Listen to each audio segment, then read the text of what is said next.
नमस्कार, आपण पाहत आहात smart Maharashtra news. Smart fast news मध्ये पाहूयात तब्बल 24 घडामोडी। 5 वर्षांपासून एकट्या राहणाऱ्या महिलेचा खून चौकशीसाठी पोलिसांची पथकं। कर्ज मंजूर करून देण्याच्या नावाखाली 1,40,000 रुपयांची फसवणूक सोलापूर जिल्ह्यातील घटना। बहिरगाव सावकार प्राणघातक हल्ला, आणखी 5 जणांना अटक। सोलापूर जिल्हा ग्रामीण भागात नवीन 125 रुग्णांची भर, एकूण रुग्णसंख्या 32,290। सोलापूर शहरात नवीन 19 रुग्णांची भर, एकूण रुग्णसंख्या 9,795।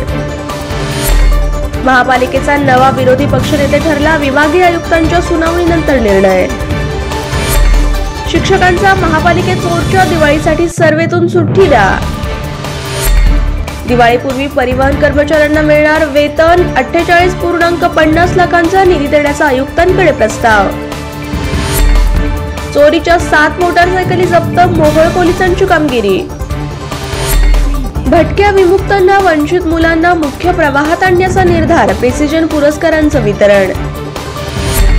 कर्जमाफीनंतरही बळीराजा थकला, जिल्हा बँकांची 23,000 कोटींची येणी बाकी। ऑलिम्पिक पदक मिळवणारे खेळाडू घडवा, मुख्यमंत्री उद्धव ठाकरे। कोरोनाची दुसरी लाट सुनामी ठरू शकते, बेफिकिरीने वागू नका, शिस्त पाळा, मुख्यमंत्री उद्धव ठाकरे। मुख्यमंत्री उद्धव ठाकरे यांनी दिवाळीनंतर शाळा सुरू करण्याचे दिले निर्देश। कागदी कपातून चहा पिणं आरोग्यास धोकादायक, संशोधनातून आलं समोर।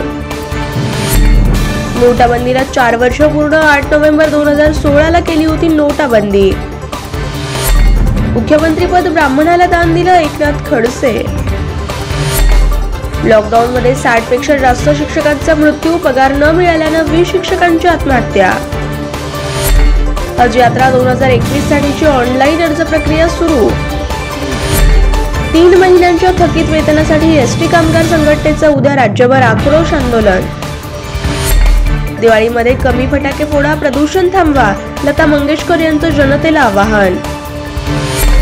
नोटबंदी ही चूक नाही, तर मित्रांच्या कर्जमाफीसाठी मोदींनी उचललेलं पाऊल, राहुल गांधी। जम्मू काश्मीर कुपवाड्यात 3 दहशतवाद्यांचा खात्मा, 3 जवान शहीद।